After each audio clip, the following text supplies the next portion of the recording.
On this episode of Game Music Minutia, we're going to delve into the dark, melodic psyche of the James Sunderland. You already got a taste of it in our little game, but wait, you're probably thinking, Evan, that wasn't Yamaoka's score, that was 9 Inch Nails. Well, what if I told you 9 Inch Nails had more in common with Silent Hill 2 music than just sounding similar? It's time to take a look at Akira Yamaoka, his deep love for Trent Reznor, and how the man's music could have shaped Yamaoka's musical choices for James. Now, I have to admit, I'm not the best encyclopedia when it comes to Trent Reznor, so thankfully I have a guest here to school us all on Mr. Self-Destruct. He's a special snowflake to me, but you might already have seen some of his work here on YouTube.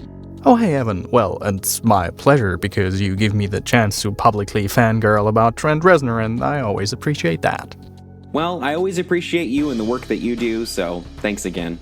If you've heard of Yamaoka, then you've probably heard of his love for the 9 Inch Nails headliner and Academy Award-winning film composer. If not, here's a simple tweet that puts it all into perspective.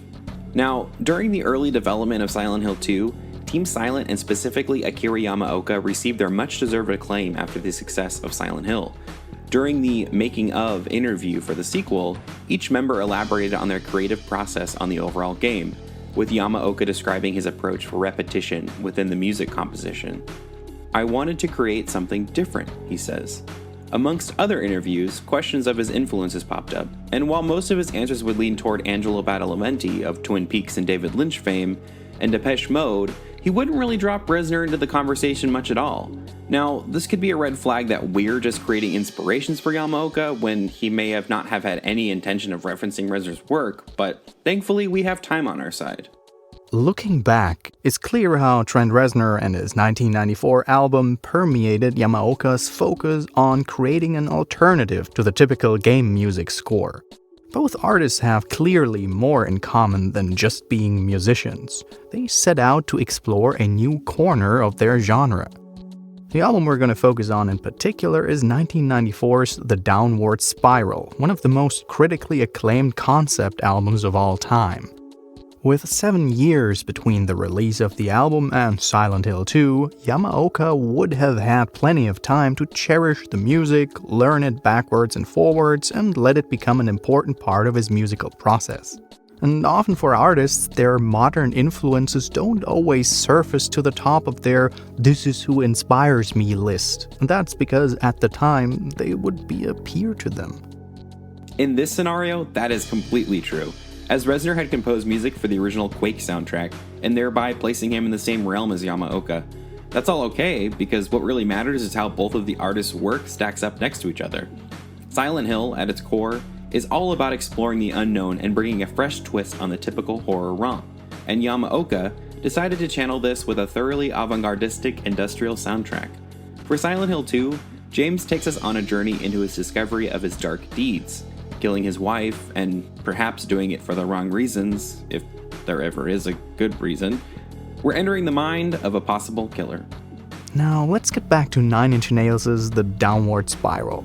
Narratively, the album tells a very similar story to the game. Constant renouncing of societal norms, religion, and blatant references to death and degenerating promiscuity. The similarities with James's inner psyche are striking. And it is also interesting to note Reznor's influence for making that album. Starting in July of 1992, Reznor rented the house of 150 Cielo Drive in Los Angeles to work on the themes of the album. Now, why is that house important? Well, it's where Charles Manson sent his followers to murder Sharon Tate and her house guests, a move that became one of the most prolific crime cases of the modern era.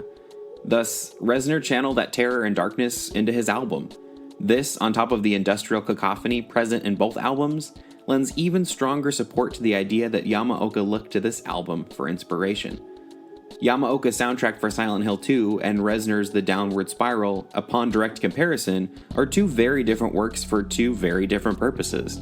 In Silent Hill, the majority of tracks are used as background ambience, designed to be looped and played dynamically to accompany the player's journey through Silent Hill, while The Downward Spiral is an extremely compact and compressed industrial poem with distinct movements for each segment of the story it tells. But in many ways, those two works are sewn from the same cloth. Both soundtracks play with blurring the lines and deliberately breaking the transitions between cacophonous metallic noise and subliminally distorted pads juxtaposed with melodies that feel equally harmonious and out of place at the same time.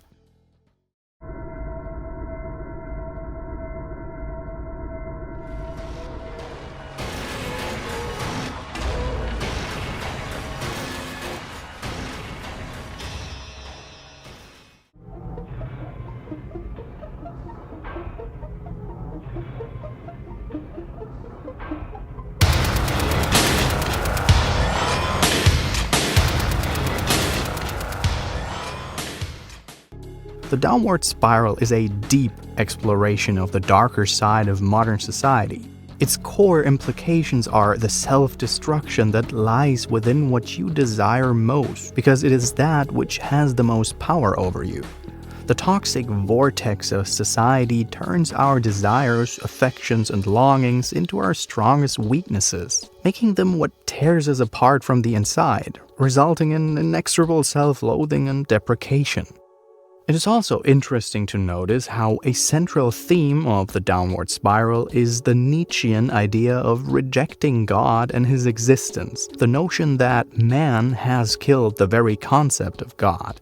But all this revolting against a spiritual overlord has brought in the end is a state in which man ends up to be even more helpless, firmly cementing the dreadful notion that we really are all alone and doomed to eternal torture. Silent Hill 2 is the game from the original creators that puts the least focus on the religious themes of the cult, or the Order, and focuses more strongly on James' struggle against these forces, constantly fighting against Pyramid Head, a subconscious projection spawned by the otherworldly forces of the town. James is on a quest for his inner truth, while his encounters with the abominations of the town are an open rejection of accepting and acknowledging the truths that are locked inside of him, and that the town attempts to surface on his path towards redemption.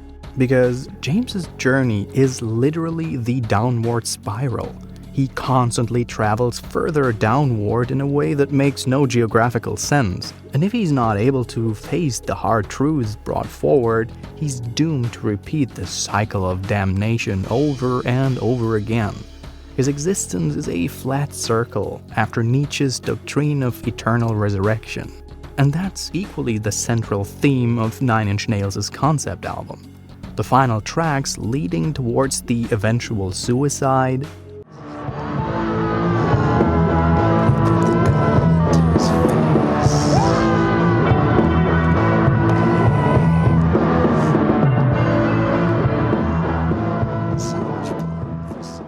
and it results in the song Hurt, which was not written by Johnny Cash, by the way. An epilogue spoken from the afterlife of the protagonist, reminiscing and wishing for the chance to Start again, a million miles away. I would keep myself.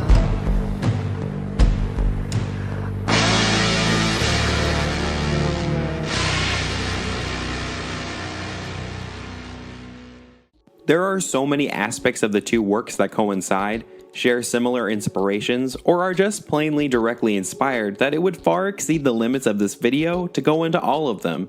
But at its core, it's the significance of these compositions in relation to their medium, their time, and what they attempted to achieve with avant-gardistic boldness that ties them so strongly together. Just as the Downward Spiral caught both fans and critics off guard, not only with its artistic maturity, but also through the unparalleled, never-before-seen commercial success of such a harsh and aggressive album in music history.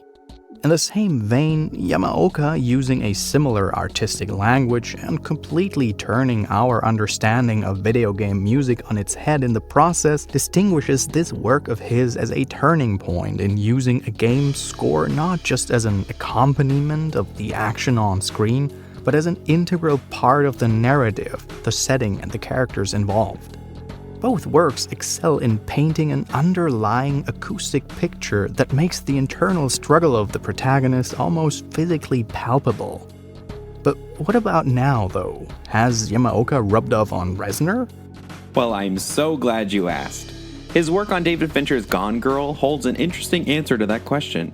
Let's do here what we did with the Downward Spiral and Silent Hill 2. Gone Girl follows Nick Dunn and the supposed murder of his wife Amy. Much like Silent Hill 2, Nick denies killing his wife and rather sets out to discover the truth behind her disappearance. While it turns out Amy is alive and well, spoilers, the thematic similarities are hard to overlook. So how did Reznor reference Yamaoka and Silent Hill 2? Through the song The Way He Looks at Me, and one of the most pivotal scenes in the film. Once Nick slowly realizes Amy is alive and has manipulated the story to look like he killed her, the story takes a sharp turn. This scene, which unravels the truth to the viewer, is perfectly accented by Reznor's song, which is complete with industrial cacophony over a steady beat. Sounds familiar, right? Toward the end, there's a subtle noise that sounds like someone gagging or gasping for air after being choked. A choice that feels eerily similar to Yamaoka's decision to leave a crying sound in the Silent Hill theme song. This, attached to the great deal of metal textures found in that moment of the score, feels straight out of Silent Hill 2, as James discovers the truth of Mary. Hell, even in the movie, Amy has left clues that sound like poems found in the Silent Hill games. So, how does Yamaoka infuse his darker, more angst-driven approach into James? Well, if you said through the music, then you're right once again. And you won't be visited by Pyramid Head in your room tonight. James is blessed with a myriad of metal-inspired songs, which thankfully steps away from the sad usage of similar style music in video game movie scores in favor of actually creating recurring melodies in a Reznor-esque package.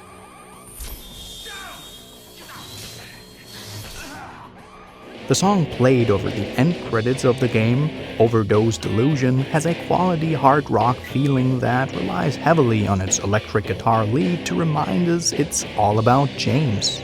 This is all well and good, but let's address the giant pink closer in the room. A metal score for a male character has been done before. This is true, it definitely has. While the idea of a metal or hard rock score for a machismo character specifically might seem a tad cliche, let's defend Yamaoka's choice here with James, okay? First off, James is far from the typical action hero. In fact, he's more like the guy at the beginning of a horror movie that gets killed to set up the much more interesting murderer. So we can check that off the cliche list, but let's go further. Wasn't Harry from the first Silent Hill pretty similar? I mean, maybe that's the formula for Team Silent's lead characters so far. Simple dudes who are least likely to make it through the horrendous scenario. If that's the case, then how would they make them stand apart and not get stale? I think you know where I'm going. It's important to note, James and Harry are fairly similar narratively as well. They're in Silent Hill for different reasons, but they both have lost their wives to disease, and both look continually for a young girl while in the town. Even both leave with them depending on the ending achieved. Good and good plus for Harry and the leave ending for James. Hell, they even look basically the same, just different hair colors. Although, Harry is the sexier one. No, he's not. Alright, just agree to disagree then, I guess. While aesthetically and narratively this is interesting in bridging the two games in a symbolic or spiritual sense, music can make a greater point here. No, James is way sexier. Okay, you're wrong, but anyway, let's move on. Harry doesn't have a specific theme attached to him in the game, but rather the music lends itself to describing his surroundings during his visit to Silent Hill. We understand the true nature of the town through his journey. Dark, moody, and filled with terror, the only other musical cues relate to other characters, but again, not really Harry. What the fuck are you talking about? James is way sexier. Okay, Ragnar? The outbursts? I don't need him. Anywho, he's just average. Nothing deep or dark to uncover, at least not at this point in his life. But when we look at James, it's night and day. His character's grunge, hard rock, even metal scores for his character reflect his underlying turmoil of sin, rage, and sexual desire. But on top of it all, he's just as mild-mannered and average as Harry is. Yamaoka has orchestrated a musical juxtaposition to tip us off. He may look like another Harry, but he's much more than that. There's something sinister locked away inside of him. Something that's struggling frantically to show its face. Ah, the sweet victory of covering Silent Hill 2. While I'll definitely be coming back to do more content on this wonderful title, I think it's time we take a step forward and cut into some real meat. At least for me, Silent Hill 3. I can't thank Ragnar enough for joining us on our own Monster of the Week. If you know him or you don't know him, please continue to watch his videos or go check them out for the first time. He's been a huge inspiration to me and has really helped me out, and I really appreciate it. So thanks again, Ragnar, and I hope that I can one day have the same velvety voice that you have, but I probably won't, and that's fine. I look like a monster to you? Just a joke.